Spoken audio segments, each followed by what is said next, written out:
जान रहतारू दूरी कवन मजबूरी बा जान रहतारू दूरी कवन मजबूरी बा।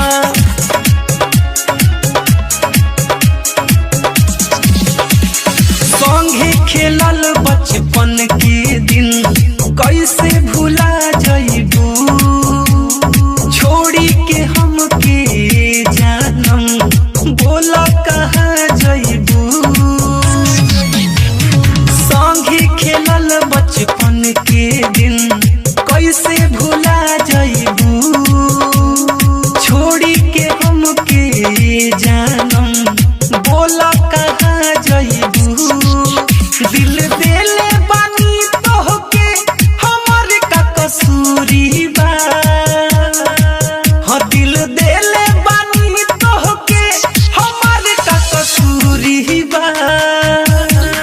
ए जान रहतारू दूरी कवन मजबूरी बा जान रहतारू दूरी कवन मजबूरी बा। आप सुन रहे हैं अमित पटेल की आवाज में। बाबू दीवा कर भूल न पई है प्यार प्रीत के हो तू भुला जइबू ए जानम भले अमित के हो। बाबू दीवा कर भूल न पई है प्यार प्रीत के हो तू भुला जइबू ए जानम भले अमित के हो। ले ला प्यार तू कैला के जवन मजदूरी बा हाँ ले ला प्यार तू कैला के जवन मजदूरी बा।